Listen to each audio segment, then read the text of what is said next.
ভারতে দলের সঙ্গে অনুশীলনে পেসার এবাদত হোসেন। এবাদত ভক্ত এবং বাংলাদেশের পেস আক্রমণের জন্য স্বস্তির খবর।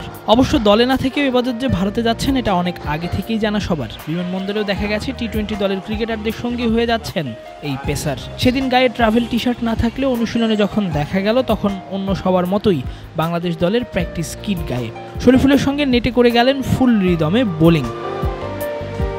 ইনজুরি এবাদতের ক্যারিয়ারের প্রায় 1.5 বছরের মতো সময় কেড়ে নিয়েছে। এখনও আছেন পুনর্বাসন প্রক্রিয়ার মধ্যে। এত দীর্ঘ সময় পর জাতীয় দলে ফেরাটা কিংবা আন্তর্জাতিক ম্যাচ খেলা একজন ক্রিকেটারের জন্য সহজ নয়। দীর্ঘদিনের ইনজুরি, তা থেকে পুনর্বাসন এবং শতভাগ ম্যাচ ফিটনেস পাওয়া, সবকিছু মিলিয়ে যেতে হয় একটা প্রক্রিয়ার মধ্য দিয়ে। বিসিবি সেই প্রক্রিয়াটাই অনুসরণ করছে দলের অন্যতম সেরা পেসারের জন্য। নিজ খরচে চিকিৎসা করিয়েছে, ইংল্যান্ড পাঠিয়ে অস্ত্রোপচার করানো হয়েছে। এরপর পুনর্বাসনে সবসময় বিসিবির ফিজিও ট্রেনাররা এবাদতকে সাহায্য করেছেন পুরনো রূপে ফিরতে।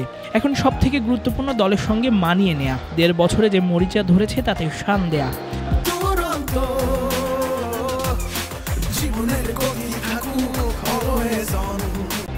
এবাদতের জন্য ঠিক সেই কাজটাই করছে বিসিবি। দলে না থেকেও তাকে ভারতের দলের সঙ্গেই নিয়ে যাওয়া হয়েছে।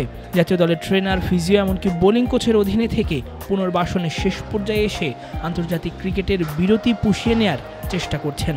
নেটে একের পর এক বল করে যাচ্ছেন। জাতীয় দলের সতীর্থদের সঙ্গে বাড়ছে তার বোঝাপড়াটাও। এরপর যখন জাতীয় দলে ফিরবেন কিংবা ম্যাচ খেলার সুযোগ পাবেন, মাঝের 15 বা 16 মাসে যে তিনি ছিলেন না, সেই অনুভবের থেকে বরং ভালো পারফরমেন্সের তাগিদটাই বেশি থাকবে।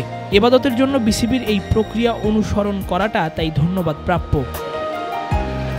2023 বিশ্বকাপের আগে এবাদতের ইনজুরির কারণে ভারতের বিশ্বকাপে খেলতে না পারায় অধিনায়ক সাকিব তখন বলেছিলেন সেবার তাদের বড় মিস এই এবাদতকে না পাওয়া। সবথেকে বড় অস্ত্র না থাকার আফসোসও করেছিলেন। তাই তো টেস্ট, টি-20 কিংবা ওয়ানডে 1.5 বছর আগেও 3 ফরম্যাটেই নিয়মিত খেলা এবাদতকে আগের এবাদত রূপে ফিরে পেতে চাইবে বিসিবি, যার জন্য এত চেষ্টা।